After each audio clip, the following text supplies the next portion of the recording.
Le MAPAQ et la Financière agricole du Québec ont à cœur la réussite de la relève agricole. C'est pourquoi ils soutiennent les jeunes dans leurs projets de démarrage ou d'établissement. Les conseillers du MAPAQ sont là pour cibler les besoins et diriger vers les services conseils appropriés, et ceux de la Financière agricole sont des experts en matière de financement et d'assurance. Grâce au programme d'appui financier à la relève, une aide pouvant atteindre 50 000 $ est disponible. En agriculture, les défis sont grands, mais notre volonté commune de soutenir la relève l'est tout autant. Vous désirez démarrer une entreprise, faire une relève d'entreprise? Consultez le CLD de votre territoire.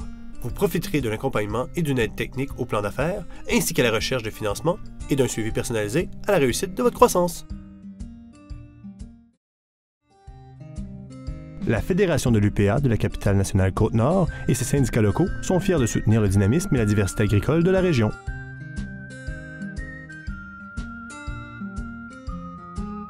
Desjardins Entreprises tient à souligner l'apport des producteurs agricoles dans le développement régional. Le comité établissement-transfert de la relève agricole est fier de chapeauter le projet de mobilisation afin d'accompagner les jeunes producteurs de la capitale nationale.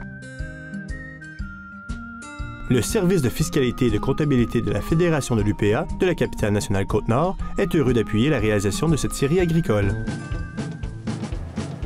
Bonjour tout le monde, bienvenue à La Voix agricole. Cette semaine, on parle de la production laitière pour la transformation de fromage. Pour l'occasion, nous sommes dans Charlevoix. Nous allons rencontrer Steve Essiambre de la ferme Stacy et également Jean Labbé de la laiterie de Charlevoix. Sur ce, je vous souhaite une belle émission.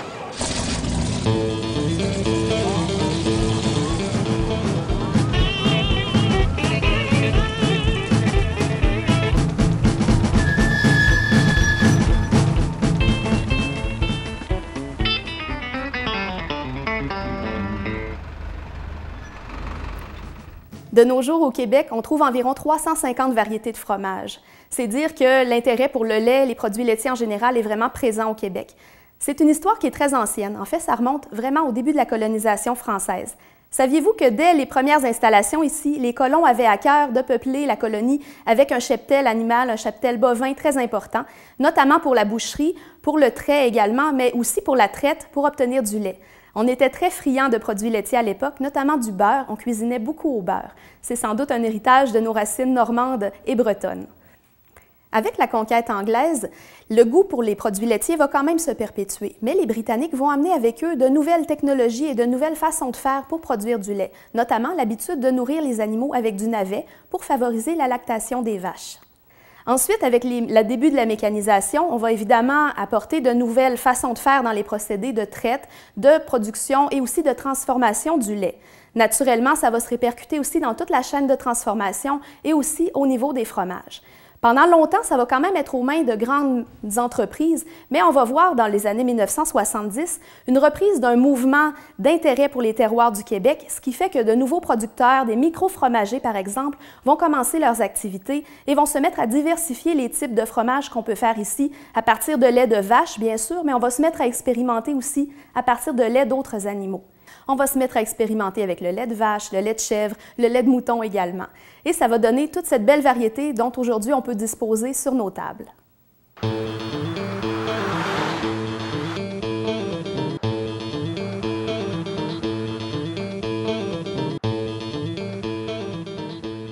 On est 7 frères, on est 3 ici, un qui est au Genévrier.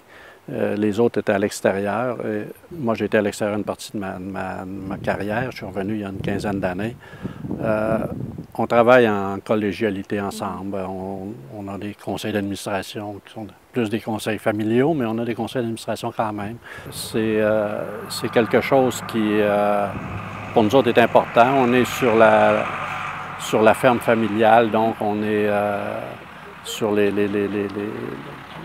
la ferme ancestrale. On a développé aussi autour un concept qui tient compte de notre environnement physique. Donc, ça fait partie de tout le cheminement qu'on a fait.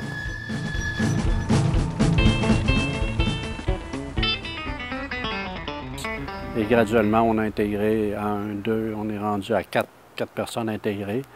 On est en train, et évidemment, moi j'ai des frères plus jeunes, donc on va faire une transition entre nous autres aussi à ce moment-là.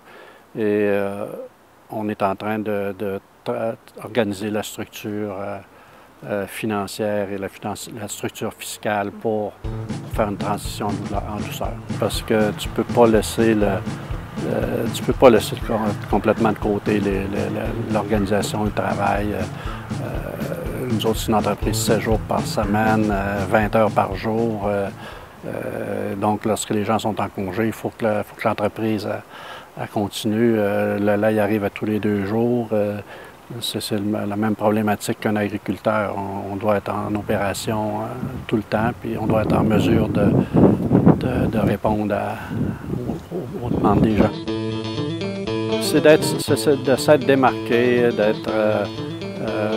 d'avoir pu développer des produits de spécificité, d'avoir pu développer la région, d'avoir pu voir l'envol de la table agro-touristique, voir le partenariat qui s'est créé entre les producteurs, que ce soit dans la bière, que ce soit dans le cidre, le veau, les meux. Donc, ce qu'on s'aperçoit, c'est qu'ici, dans la région de Baie-Saint-Paul en particulier, le développement ou les gros investissements dans les 15 ou 20 dernières années ne sont pas faits dans l'industrie. Il n'y a pas d'industrie vraiment importante ici. Ce sont faits dans l'agroalimentaire. Et on a développé la spécificité de la région avec ça. Et ça fait partie. Je pense qu'on a donné un petit coup de main, beaucoup de monde dans la région et aujourd'hui, tout le monde en profite.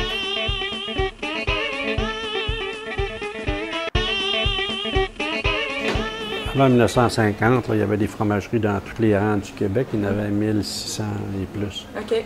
Puis les agriculteurs, à ce moment-là, les cultivateurs, ils allaient porter leur lait, puis ils récupéraient le petit lait pour donner aux cochons puis aux petits veaux, puis ils récupéraient le fromage pour l'hiver. Puis c'est M. Simard-là qui était propriétaire qui a bâti cette maison-là. Okay. Sa première maison, c'était une fromagerie. OK. Il y avait, d'un côté, il habitait, de l'autre côté, il faisait le fromage. Et moi, quand j'étais jeune, là, ce hangar-là, il était encore là. OK. Quand on a acheté la maison, c'est pour ça qu'on l'a appelé la maison Charles Simard pour reconnaître son apport. Son apport. C'était ça, sa maison, là, sa fromagerie.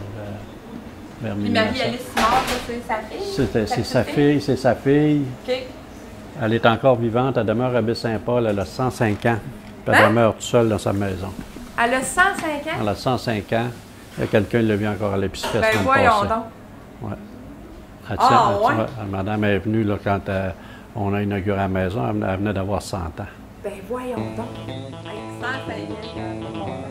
Aïe. C'est-tu l'Hercule? 1608 ou de l'Hercule? 1608? Ah, OK, c'est 1608 ce matin. Ouais. La dernière étape, c'est l'affinage. L'affinage, ici, ça c'est un halloir. C'est l'Hercule qui est ici. Blanc, il vient de le rentrer. OK. Puis il est là à peu près 2 mois et demi. Tu vois, en haut, on voit l'humidité qui sort par les trappes. En fait, il y a trois ingrédients. L'humidité, la température, puis la ventilation. S'il y a une des affaires qui manque, ça vient scraper la foire. Si on était tout seul dans notre coin, ce serait comme une goutte d'eau dans l'océan. Mais là, les gens ici dans la vallée, les touristes, les autocaristes, ils peuvent faire des activités, ils peuvent passer une journée ou deux, faire de la visite, visiter les fermes. On se considère beaucoup plus comme une région touristique qu'une région agricole aujourd'hui. Bon, les idées, on regarde le marché, qu'est-ce qui se fait, qu'est-ce qui se fait pas, qu'est-ce qui se fait ailleurs, d'aller en Europe, d'aller aux États-Unis, on visite, on fait appel à quelques consultants et notre expérience. C'est un mix de toutes ces choses-là qui fait que, bon, on s'en va dans telle direction plutôt que dans telle autre. Pour nous, ce qui est important, c'était d'avoir une qualité fourragère de foin sec, semi-sec le plus possible, pour les types de fromages qu'on envisageait de fabriquer. Et c'est avec le temps, en discutant, qu'on a recruté ou qu'on a... bon, maintenant, il y a un producteur, ce sont des jeunes, ils sont venus dans la Jersey. 2 producteurs se sont convertis de la Haute-Saône canadienne. 2 autres se sont implantés dans la région. On est en contact avec 2 ou 3 qui regardent. Vous savez, l'important là-dedans, c'est le premier pas. Ça fait 5 ans, 6 ans, ça marche. On donne des primes aux gens. Ils sont satisfaits. Et il y a aussi beaucoup de bouche-à-oreille là-dedans. Là. C'est un petit monde. Et on ne veut pas aller trop vite non plus. On ne peut pas créer 3 ou 4 fermes nouvelles par année pour nous approvisionner. Il faut y aller graduellement. Fait qu'on travaille, aussi en parallèle avec ces gens-là, avec des prospects. On les rencontre, on a des échanges. Bon, ce qu'on nous dit le plus souvent, on a dit des Européens, là, vous avez vu tout à l'heure, un bus, c'était des Français. Sont souvent agréablement surpris. Il y en a qui sont chauvins, mais la plupart, c'est vous faites des bons produits. L'important, c'est la qualité des produits. Une fois que tu as ta qualité des produits et que les gens ont goûté, ils reviennent, puis en parlent. Puis beaucoup de gens qui achètent pour la famille. Ils s'en vont à Montréal, il y en a pour le frère, la sœur, les voisins. Donc, c'est un enchaînement qui fait que nos produits sont évidemment dans tous les points de vente de Charlevoix, là, toutes les épiceries, mais le contact ici, il y en a beaucoup qui viennent uniquement pour voir tous ces produits à la même place.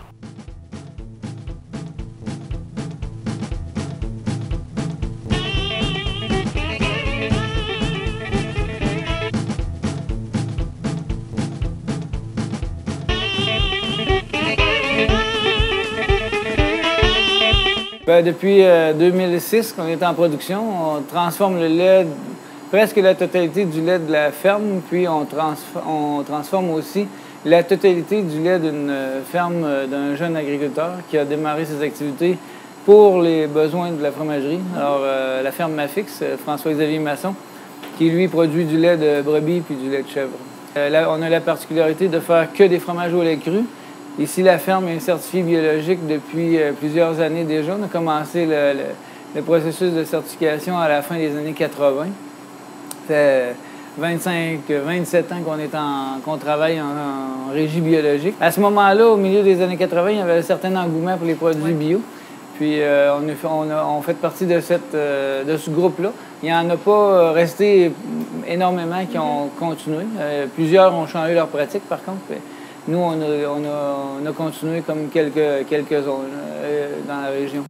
Bien, on fait avec les 3 sortes de lait qu'on a, on fait actuellement 6 sortes de fromage. On en fait un 7e qu'on a arrêté compte tenu des caves d'affinage qu'on avait, qui prenaient des particularités, des spécificités qu'on n'était pas capable de rencontrer pour l'instant, mais qu'on va éventuellement pouvoir faire. On a 2 fromages qui sont exclusivement à base de lait de vache, qui sont le Grondine et le Clos des Roches.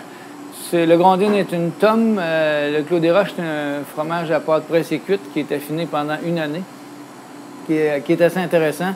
On a d'ailleurs remporté des prix avec ce fromage-là. C'est quand même un fromage qui a un peu de... On n'a pas gêné de sortir avec, comme on dit. Et puis, on fait aussi des fromages avec des laits de brebis et des laits de chèvre qui viennent de la ferme Mafix. Un en mélange avec du lait de vache qui est le Grand 2. On fait la Tome des Galets qui est un mélange de lait de brebis et chèvre. C'est pas très commun, les fromages de lait de mélange. Nous autres, on a décidé au départ d'en faire. On se faisait dire que c'était pas nécessairement la meilleure idée, mais il y a quand même des gens qui aiment les fromages comme le Tome des Galets qui est un mélange qui permet à des gens qui sont moins intéressés ou qui ont moins de réceptivité par rapport au lait de chèvre de s'habituer à ce goût-là. Okay. Puis souvent, les gens, ils prennent le goût. C'est comme ça qu'ils vont être capables de passer à l'autre étape. Oui, exact, parce qu'il y a quand même une certaine réticence par rapport au lait de chèvre. Puis on fait aussi le Deschambault, qui est un lait de brebis uniquement, qui est affiné, qui est lavé avec une bière noire. Et puis on fait la chèvretière, qui est un fromage de lait de chèvre, bien sûr. Les noms de nos fromages, c'est un peu évocateur de la région. On essaye de s'accrocher à notre terroir.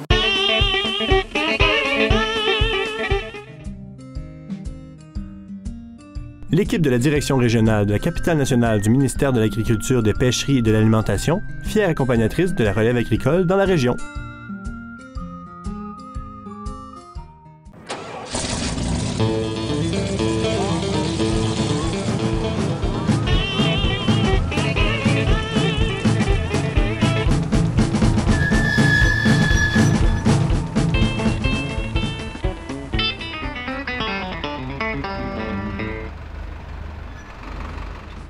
Bien, les difficultés, dans le fond, d'un démarrage en production laitière, je te dirais que c'est vraiment une difficulté monétaire. Faut vraiment que tu vires au quart de tour, tu n'as pas trop le droit à l'erreur. C'est à côté tout le temps, dans le fond, là, pour ce qui est, dans le fond, des dépenses. C'est sûr que il y a eu le prêt de 10 kg de la relève pour le quota. Ça, les 5 premières années, dans le fond, c'est un prêt qu'on a eu. Ça aidait beaucoup. Mais là, comme là, en ce moment, il faut le rembourser. Dans le fond, on perd 0,1 kg à tous les mois, fait qu'il faut le racheter. Fait que ça, c'est une dépense de plus qu'embarque, c'est 2500$ par mois. Fait que je te dirais, la grosse difficulté là, de se démarrer aujourd'hui, c'est vraiment financièrement. Là, nous, on est chanceux, on a la famille Labbé quand même qui nous a aidé beaucoup dans le démarrage. Puis je pense que si c'était pas d'eux autres, aujourd'hui on serait mort. Pas sûr que la ferme existerait encore. Côté vie de famille, ça aussi c'est pas trop évident. C'est sûr qu'on n'a pas les moyens d'avoir un employé à l'année. L'été, on engage une stagiaire, là, dans le fond, une ou un, là, un étudiant. Là. Mais l'été, il y a tellement de travail que les vacances, on peut oublier ça. Puis la vie de famille, la vie de couple, c'est pas évident. C'est sûr que les fins de semaine de couple, on a peut-être une ou deux par année. Je veux dire, parce que on fait toutes les fins de semaine, on fait toutes les... puis la vie de famille, bien, on essaie quand même d'avoir une vie de famille là, avec notre enfant, là, avec Mia. Là, on essaie de faire le plus possible des activités avec, mais c'est souvent un casse-tête. Ma blonde travaille à temps plein à l'extérieur pour nous faire vivre.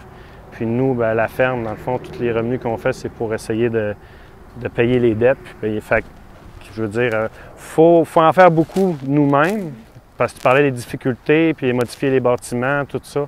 Je veux dire, c'est pratiquement tout nous qui a fait. On engage le moins possible. C'est sûr que quand vraiment c'est comme des réparations majeures sur la machinerie, là, on n'a pas le choix. Mais le reste, il faut tout faire nous autres mêmes. Sans ça, c'est sûr qu'on n'arrive pas. Là.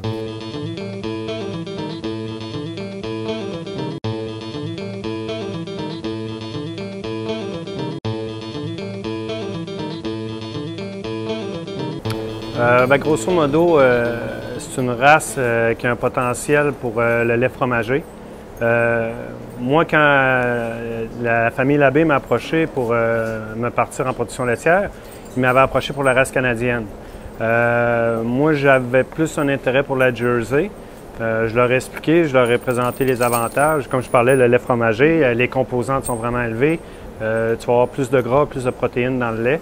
Le volume de lait va être moins élevé que la Holstein, mais si tu comptes, mettons, au pourcentage de gras qu'elle va produire, des fois, ça va s'équivaloir. Puis c'est une petite vache, donc c'est une vache qui va manger moins. Fait que, point de vue coût d'alimentation puis revenu qu'elle va apporter, ça s'équivaut. C'est sûr que la Holstein produit beaucoup plus de lait, là, si on ne se le cache pas. Puis c'est une race aussi qui est vraiment rustique. Point de vue génétique aussi, ça c'est un gros... avec la Holstein puis la Jersey, je pense, point de vue avancé génétique, des choix de taureaux, tout ça, je pense que c'est eux autres qui sont... C'est sûr que l'Archir aussi est quand même bonne. Là. Dans le fond, il n'y a pas une race qui est meilleure qu'un autre, comme je te disais tantôt. Mais moi, j'avais peut-être un petit faible là, pour cette race-là. T'avais-tu déjà travaillé avec cette race-là? Pas vraiment, oui. Je n'avais vu... Écoute, j'avais des amis qui en ont. J'ai un bon ami, justement, qui est éleveur de Jersey. Mais grosso modo, non. Moi, j'étais plus dans le Holstein. J'ai un oncle qui a une ferme à l'île aux Grues. J'ai travaillé là longtemps. Lui, c'était des vaches Holstein, justement. Fait que quand j'ai commencé, oui, je connaissais la race, là, mais je savais les avantages, là, mais je n'avais jamais travaillé avec. Okay. Ouais.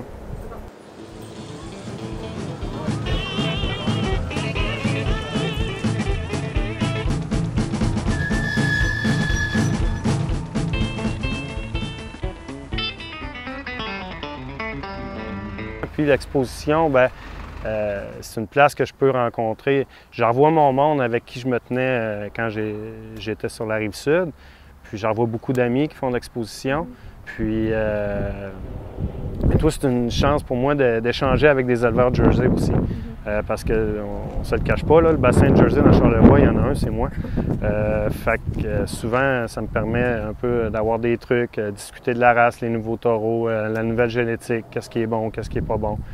Puis, ben, en même temps, c'est un social. Là. Le soir, on discute en prenant de l'eau.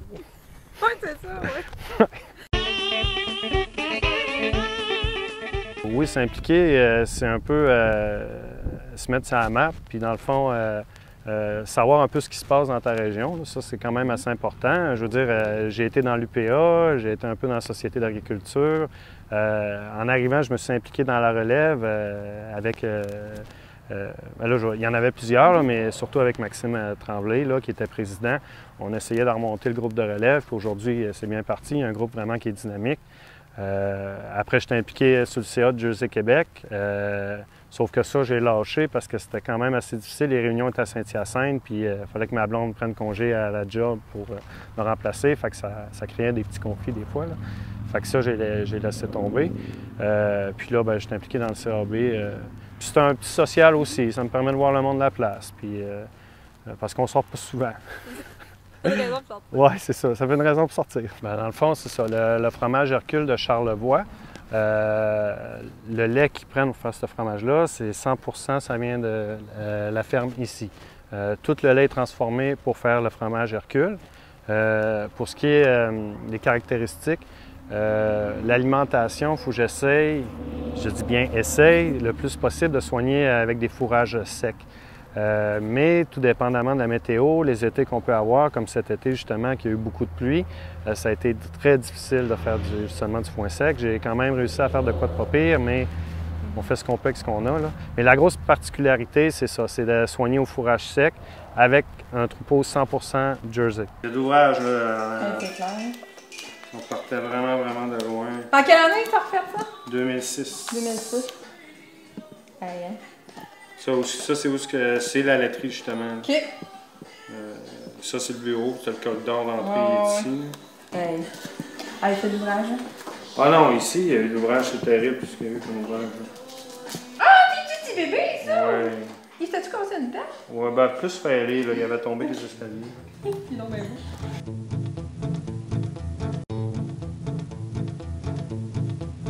Puis 2011-2012, comme 2012, on a eu une très grande distinction. On est pas mal tout le temps dans entre 100 et 200e là, sur 6500. Ça, c'est tout confondu? Oui, oui. Pour ce qui est des bactéries dans le lait, les cellules somatiques, la qualité du lait, dans le fond, là, pas de bassin jeté, pas de médicaments dans le lait. OK. Fait que ça prouve que c'est une bonne gestion que tu fais. Oui, là-dessus, oui. Puis je mets beaucoup de. Tu sais, j'essaie de garder les animaux le plus propres possible. Des fois, ils sont plus noirs puis ils changent de couleur en vieillissant. OK.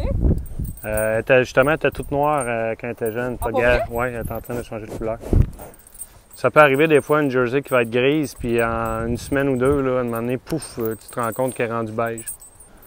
Ah, ouais. C'est TTA? Ouais. Ça a du caractère, ça a du chien, ça veut, puis ça Les autres, ils ont comme des têtes dures un peu. Oui, c'est des têtes de cochon. Ouais. Ouais. Quand ça veut rien.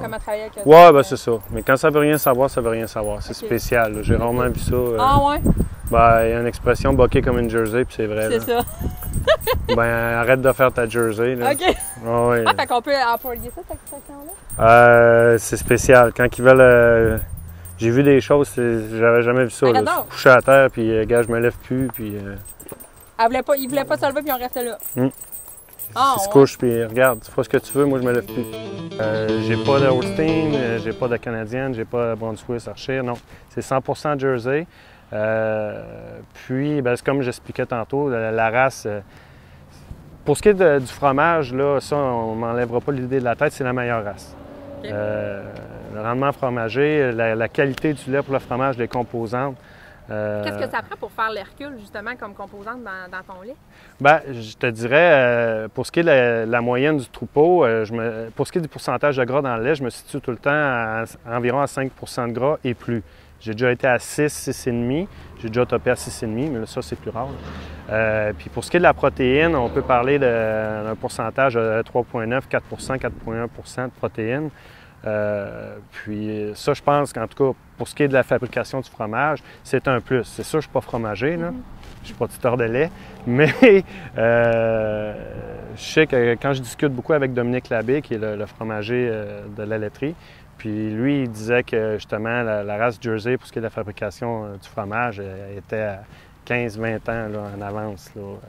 Même aux États-Unis, tu as des taureaux qui sortent avec des cotes de fromage. Tel taureau va fournir une génisse que son lait va être meilleur pour la fabrication du fromage.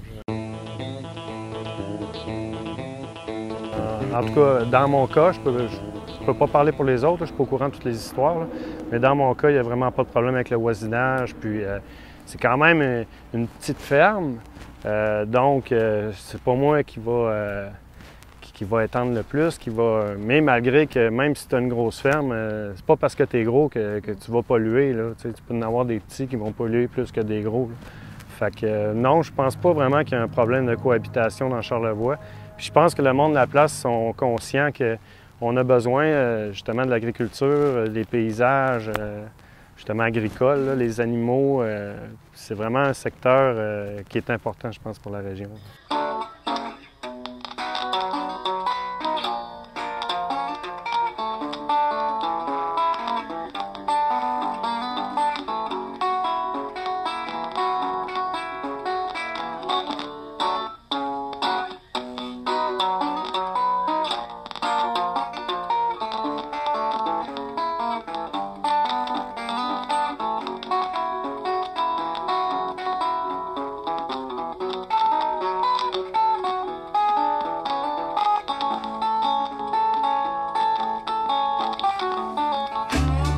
Souvent, même, il y en a qui s'invitent, ils goûtent au fromage, ils se disent « Tiens, je vais aller voir les Jersey ».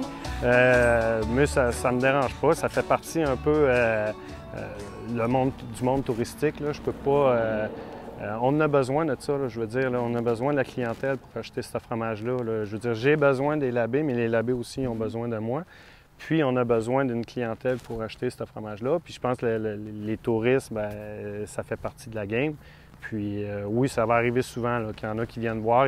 Souvent, ils demandent la permission, puis je leur montre le troupeau, puis ah mon Dieu, c'est des belles vaches, puis c'est beau, puis c'est poétique.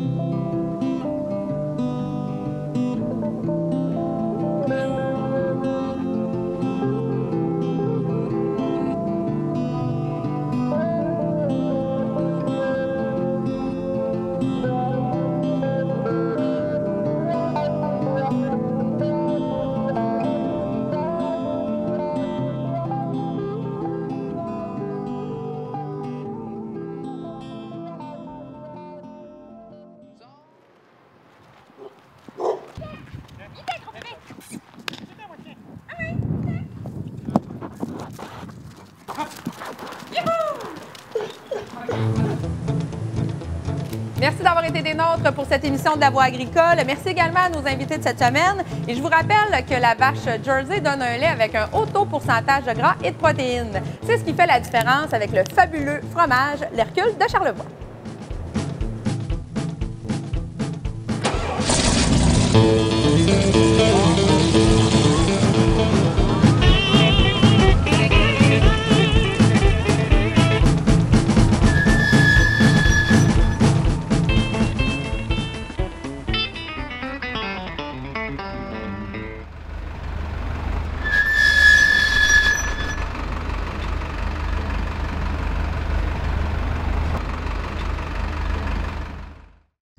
Vous désirez démarrer une entreprise? Faire une relève d'entreprise? Consultez le CLD de votre territoire.